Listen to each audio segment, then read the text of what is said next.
새벽을 깨워 기도 자리에 나오신 성도 여러분들을 환영합니다. 우리 함께 찬송가 500장 찬송하시겠습니다.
말씀은 사도행전 21장 37절 말씀부터 22장 16절까지의 말씀입니다.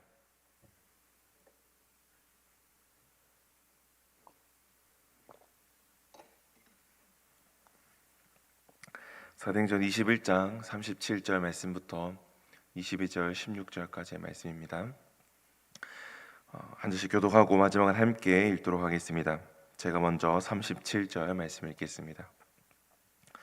바울을 데리고 영내로 들어가려 함 그때에 바울이 천부장에게 이르되 내가 당신에게 말할 수 있느냐? 이르되 내가 헬라 말을 아느냐? 그러면 내가 이전에 소유를 일으켜 자객 천명을 거느리고 광야로 가던 애굽인이 아니냐?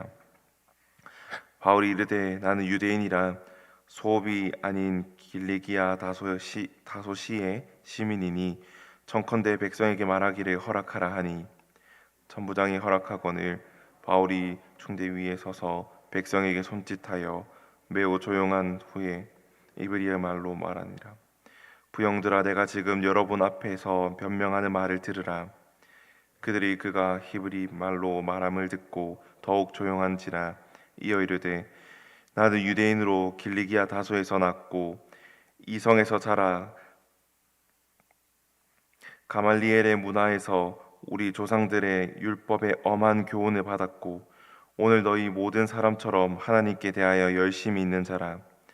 내가 이 돌을 박해하여 사람을 죽이기까지 하고 남녀를 결박하여 옥에 넘겼노니 이에 대지사장과 모든 장로들이 내 증인이라. 또 내가 그들에게서 다메섹 형제들에게 가는 공문을 받아가지고 거기 있는 자들도 결박하여 예루살렘으로 끌어다가 형벌받게 하려고 가더니 가는 중 다메섹에 가까이 갔을 때에 오정쯤에 되어 하늘로부터 큰 빛이 나를 둘러 비치매 내가 땅에 엎드려져 들으니 소리 있어 이르되 사울아 사울아 내가 왜 나를 박해하느냐 하시거늘 내가 대답하되 주님 누구시니까 하니 이르시되 나는 내가 박해하는 나사렛 예수라 하시더라. 나와 함께 있는 사람들이 빛을 보면서도 나에게 말씀하시는 이의 소리는 듣지 못하더라. 내가 이르되 주님 무엇을 하리이까? 주께서 이르시되 일어나 다메섹으로 들어가라. 내가 해야 할 모든 것을 거기서 누가 이르라 하시거든. 나는 그 빛의 광채로 말미암아 볼 수 없게 되었으므로 나와 함께 있는 사람들의 손에 끌려 다메섹에 들어갔노라. 율법에 따라 경건한 사람으로 거기 사는 모든 유대인들에게 칭찬을 듣는 아나니아라 하는 이가 내게 와 곁에 서서 말하되 형제 사울아 다시 보라 하거늘 즉시 그를 쳐다보았노라. 그가 또 이르되 우리 조상들의 하나님이 너를 택하여 너로 하여금 자기의 뜻을 알게 하시며 그 인을 보게 하시고 그 입에서 나오는 음성을 듣게 하셨으니 내가 그를 위하여 모든 사람 앞에서 내가 보고 들은 것의 증인이 되리라. 이제는 왜 주저하느냐? 일어나 주의 이름을 불러 세례를 받고 너의 죄를 씻으라 하더라. 아멘. 오늘은 예수님과의 만남 혹은 예수님과의 만남이 중요하다라는 제목으로 함께 말씀을 나누기를 소망합니다. 유대인 철학자 마틴 부버가 쓴 나와 너라는 책에는 그는 인생을 만남으로 정의하고 있습니다. 삶에서 너를 만나고 그것을 만남으로 나라는 사람이 규정된다라는 것입니다. 즉 바른 만남을 가진 사람의 인생은 제대로 참되게 살지만 잘못된 만남을 가진 사람은 인생을 잘못 살아가게 된다라는 것입니다. 오늘 우리가 읽은 본문에서도 중요한 만남이 등장합니다. 아마 기독교 역사상 중요한 만남 중에 한 장면이지 않을까 생각합니다. 사울은 예수님을 만났고 그의 이름이 바울로 바꾸어졌습니다.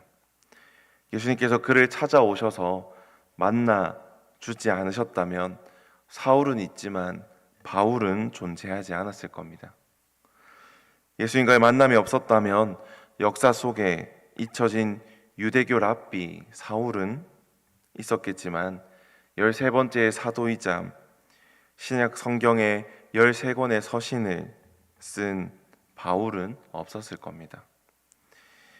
이 새벽의 시간에 바울이 예수님을 만났던 이야기를 통해 그의 인생이 어떻게 주님 손에 붙들린 인생으로 변화되었는지, 어떻게 초대교회 복음 전파의 선두주자로 힘차게 달릴 수 있었는지를 살펴보므로 우리도 예수님과의 만남을 간절히 소망하게 되길 바랍니다. 바울은 폭도가 된 유대인들을 설득하기 위하여 그들과 자신을 동일시하였습니다. 그들의 오해와 달리 자신은 율법을 파괴할 이유나 의도가 전혀 없음을 분명하게 하기 위하여 우선 자신의 배경과 출신, 열렬한 유대교 신봉자로서 기독교를 박해했던 과거를 밝힙니다. 또한 군중들에게 히브리어로 말함으로써 동족 의식을 강조하며 자신을 소개합니다. 사울은 길리기아의 다소라는 마을에서 태어나 로마 식민지의 하에 있는 유대인으로 로마 시민권을 가진 사람이었습니다.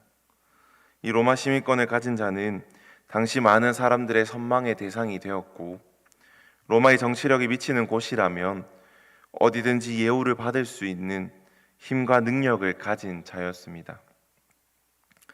그리고 빌립보서 3장 5절에서 6절의 말씀에서 이야기하는 것처럼 사울은 8일 만에 할례를 받은 이스라엘의 베냐민 지파 사람이었고 히브리인이자 율법으로는 바리새인, 열심으로는 교회를 핍박하는 자, 율법의 의로는 흠이 없는 자였습니다.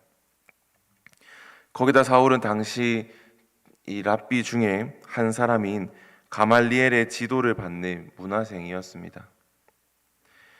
자신을 율법에 충실하고 가르침을 엄격하게 따르는 의로운 사람으로 하나님 보시기에 올바른 자로 자신을 여기고 그렇게 생각하고 있었습니다. 그래서 일부 유대인들이 믿고 쫓는 이 새로 생긴 도는 이단임이 틀림이 없고 하나님을 모독하는 것으로 확신하며 예수 믿는 자들을 핍박하였습니다. 예수님을 만나기 전 사울은 그의 열심은 다른 어떤 유대인들보다 결코 뒤처지지 않았습니다. 그래서 사울은 자신보다 하나님을 따르는 충실한 유대인은 없다고 자부하였습니다.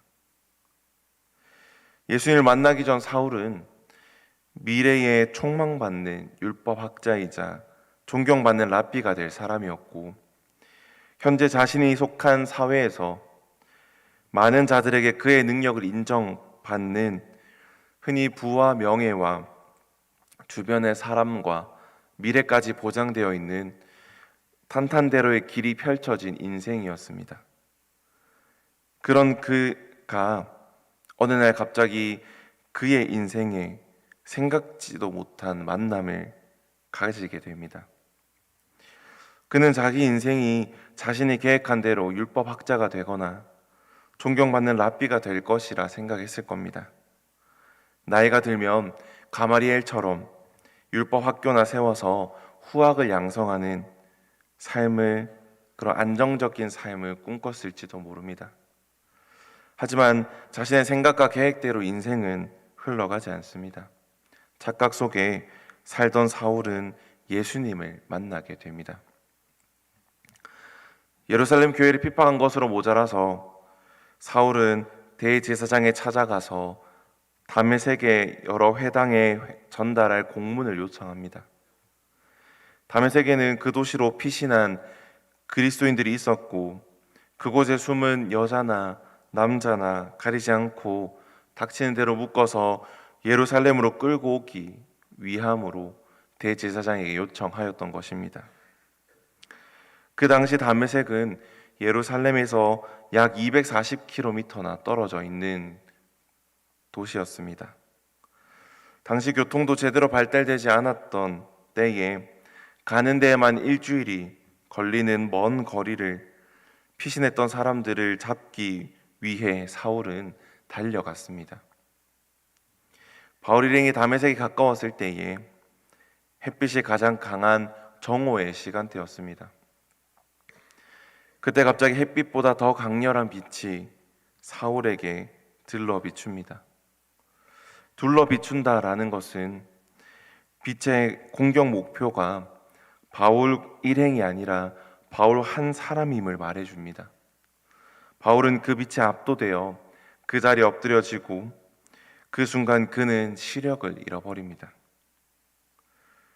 그러면서 하나님께서 말씀하시는 음성을 듣게 됩니다. 7절 말씀입니다. 내가 땅에 엎드려져 들으니 소리 있어 이르되 사울아 사울아 내가 왜 나를 박해하느냐 하시거늘. 예수님은 엎드려져 있는 사울에 대한 안타까움과 사랑을 가지고 그를 두 번씩이나 부르십니다. 어찌하여 네가 나를 핍박하느냐 하는 주님의 말씀은 이 사울에게 깊게 파고 들었습니다. 엄격히 말하면 사울은 예수님을 핍박하기는커녕 그를 본 적도 만난 적도 없습니다. 그저 예수님을 믿는 자들만 핍박하였고 자신만의 열심과 욕심을 내었을 뿐입니다. 하지만 그의 음성을 듣는 순간 그분이 누구인지 알았고 하나님의 임재를 말하지 않아도 느끼게 되어 사울은 주여 누구십니까? 라고 물어봅니다.